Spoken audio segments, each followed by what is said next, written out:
You should always plot your output data over time before doing any other analyses. No ifs, ands, or buts. Do not pass go. Do not collect $200 until you have plotted your output data over time. If your output is drifting or shifted, statistical analyses are all invalid unless data is stationary over time. But you might be surprised to learn what I do after that.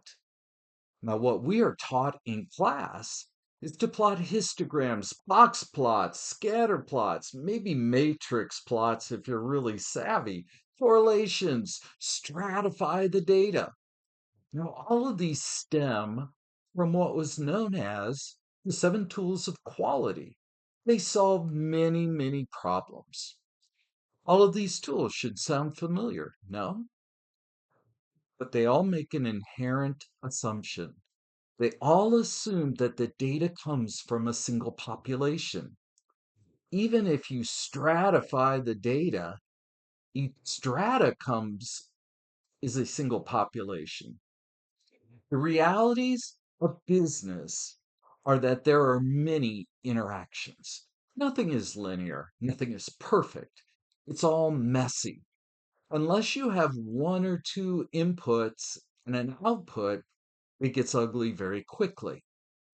Now, let's just imagine you get a large data set. You've done your data management and you've cleaned everything up. You have tested that your output is stationary over time.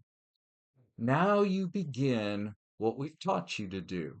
Statisticians call this univariate analysis, one variable at a time.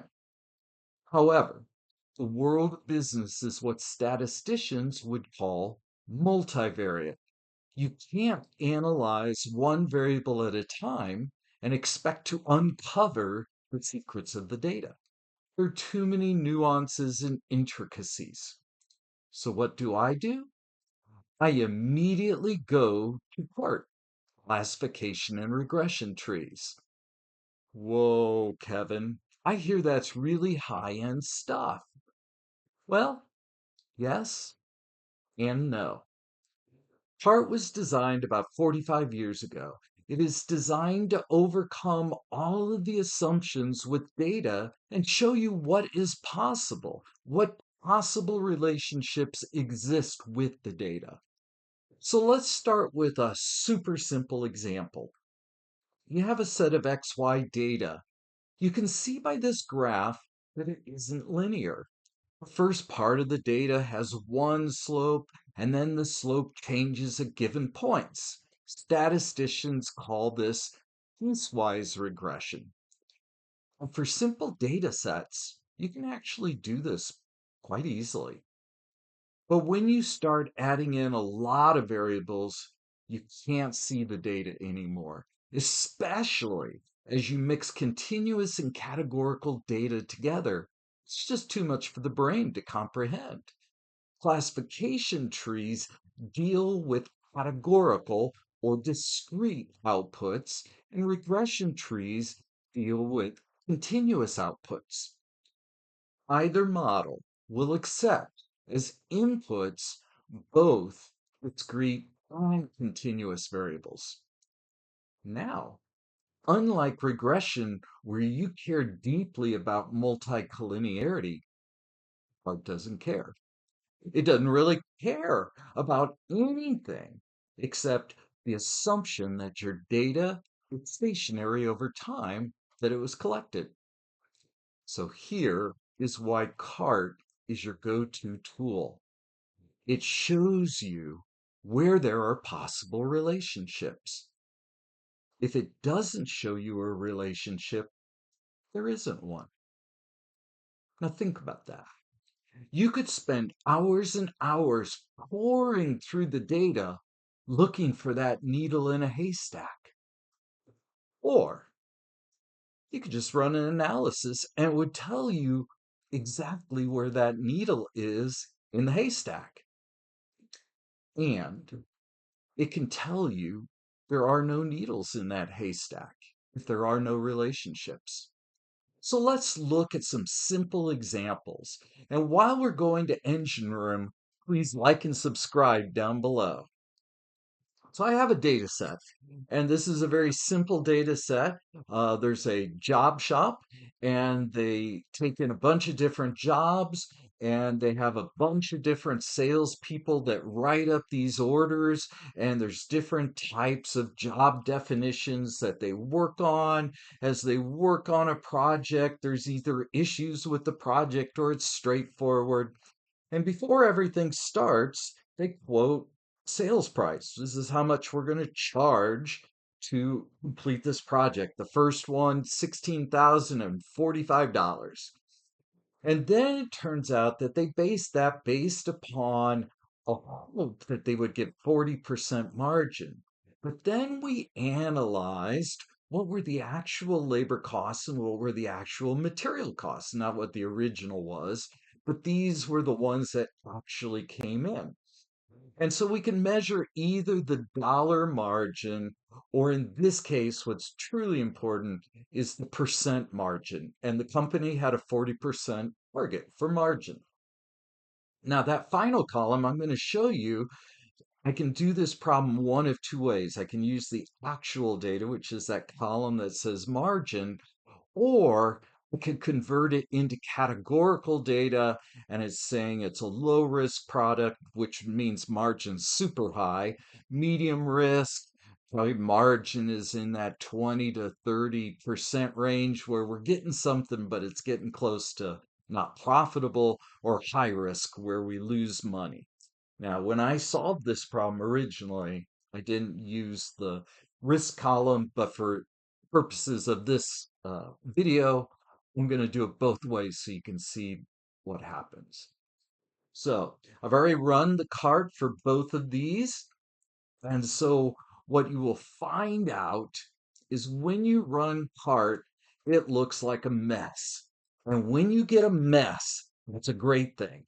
It'll take a while for you to sort through all this, but when you see this tree structure, you got something.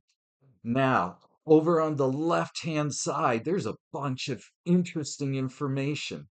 We're not going to go into the difference between training and testing. You can look that up. But R squared is exactly what you think it is. How much of the variation is explained by these different variables? And you can see we've explained 57%. It is messy. 57% is a lot. Now, what was fascinating about this project was that the company was concerned that their salespeople, there were inconsistencies in how they were going to write it up, that some salespeople might cost them money. And it turns out that down at the bottom, we get a what they call feature importance. And you can see that the variation that the salesperson caused, it's only 2% of things. So everybody's doing it relatively consistent. We don't have to go back and train people. But you can see overall how much we quote that sales price impacts margin. And you're like, well, duh, Kevin. But one of the concerns this job shop had was, is there variation in what sort of jobs they were? And you can see that's incredibly small. So material costs weren't all that big, but it was really about getting that sales price and the labor price right. So that's helpful for us because management always wants to know, where's the biggest thing? But what I find helpful is finding these needles in haystacks. So we can see down here, it doesn't work if you're colorblind, but if you're not colorblind, there's a scale that you can see. The darker the color is, the worse the margin is, and the lighter the color, the better the margin is. So you can see as you go down this path that things get light. So I wonder what's causing that. Now, this is where it gets really painful to walk through because you got to blow it up and then shrink it down. But the most important first cut is about labor cost. So if labor cost is less than 22.83 and 50 cents, and CART is finding this exact number for you, we're going to have a higher probability of getting great margin projects. And then it starts breaking it down from there. So as we go down this tree, we can figure out exactly what would give us great margin projects. And so you can see this cut here if the material costs, and we've gone through this whole tree, if the material costs are greater than $1,400, then we're going to have an average of 52% margin. But if they're less, we're going to have an average of 67%. Or 124 projects that made up that number. So it's not trivial. So you can learn a whole lot more about CART, but of course, what this company wanted to know was what's creating those negative margin projects. So if my labor cost is actually fairly large and they messed up on the sales price, then we could get a really negative margin. And you go, but Kevin, that doesn't make sense in this particular thing because you're looking at labor costs before and after and all that.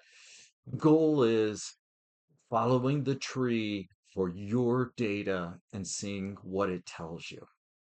All right, so not going to get too wound up in that example, but I did the same data set, and you can do it rather than uh, uh, a continuous variable, you can actually have it as a discrete variable.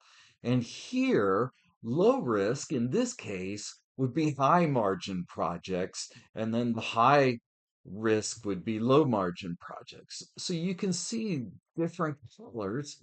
I'm just going to blow one of these up. But again, you're following this tree structure. And here it gives you a slightly different cut of labor costs, but it's still the same principle.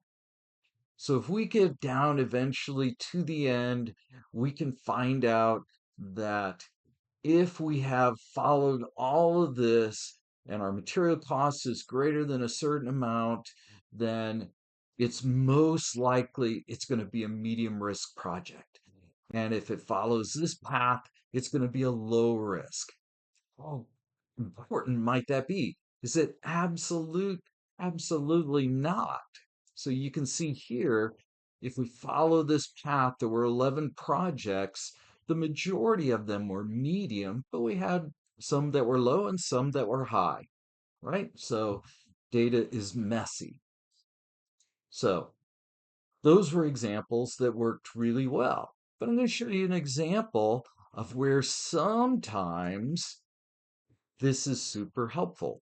So I'm going to just show you that we were collecting data on failures and downtime. And there's a lot of information here, but there were some hypotheses. Does it matter which shift it is? Does the day shift perform differently than the night shift? Or is there a nuance between different types of machines? And so there's not a lot of variables here, but when you run CART and you get a picture like this, it says nothing is here. So you can see it did one cut of the data. It said machines B and H are different than all the rest. But look at my R squared. It's hardly anything. And then when we looked at it from a downtime perspective, even worse is it said there's nothing here. So I don't have to waste all that time going through trying to figure out exactly is there any relationship? There's no relationship. All right. Learn more about CART.